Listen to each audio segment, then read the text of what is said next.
किसी के मदरसे की ज़मीन, कब्रिस्तान की ज़मीन, मस्जिद की ज़मीन को जो आप गलत नज़र से देख रहे हैं, उसको हड़पने का प्रयास कर रहे हैं, ये देश कभी उसको कबूल नहीं करेगा। आपको लगता है कि आप देश का सौहार्द ख़राब करेंगे झगड़ा करा करके, और इस तरह का माहौल राजनीतिक रोटी सेकने के लिए अगर आप प्रयास कर रहे हैं और सोच रहे हैं कि आप इसमें सफल हो जाएंगे, तो देश आपको जवाब। कल पार्लियामेंट में वक्फ बिल जो है वो पेश किया जाना है, और तमाम हमारे मुस्लिम भाइयों की चिंता हम हिंदू भाई भी करते हैं।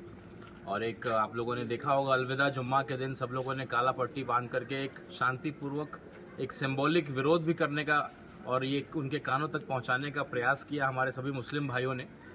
और अगर ये भाजपा सरकार को लगता है कि ये धारा 370 की तरह है, ये मामला अलग है। ये एक धार्मिक मुद्दा है, ये किसी के इमोशनल, किसी के रिलीजन का मामला है।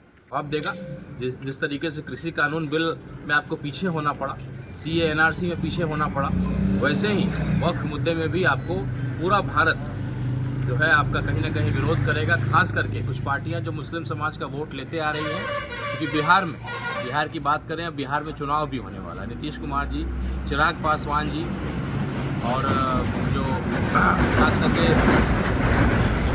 चंद्रबाबू नायडू साहब, दुष्यंत साहब, आप लोग के लिए एक अंतिम वार्निंग के रूप में है, एक अलार्म है कि बीजेपी वाले आपका इस्तेमाल कर रहे हैं। आप जागिए, आप मुसलमान भाइयों के वोट से इतने MP जीत पाए हैं, इस बात का एहसास करिए।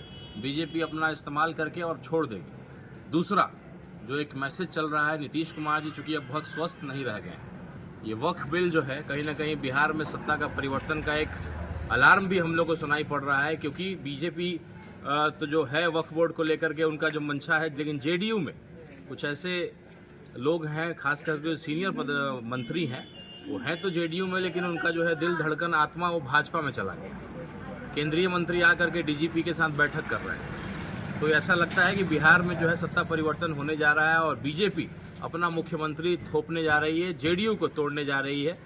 तोड़ करके जो है बिहार में चुनाव से पहले भाजपा अपना सरकार बनाने का पूरा संभव प्रयास कर रही है, क्योंकि उसने देखा है कि नीतीश जी की तबीयत अब ठीक नहीं है, अमित शाह जी ने बहुत करीब से देखा है।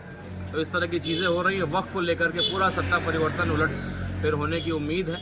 लेकिन राजनीतिक उलटफेर से कोई खास हम लोग को मतलब नहीं है, लेकिन जो हमारा सामाजिक सौहार्द है, भाईचारा है, वो ख़त्म नहीं होना चाहिए।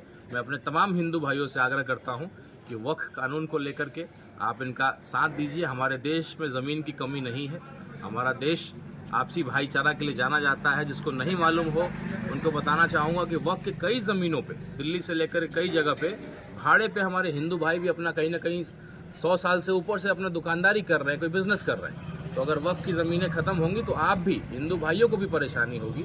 और ये वक्फ का जो मसला है वो इनका धार्मिक मुद्दा है। धारा 370 कश्मीर में आप हटा लिए, लेकिन ये मुद्दा जो है देश के सौहार्द को ख़राब कर देगा। हम लोग नहीं चाहते हैं कि जिस तरह से नेपाल में और हमारे देश के अगल बगल में हो रहा है, सिविल वार की तरह हमारा देश सिविल वार में जाए।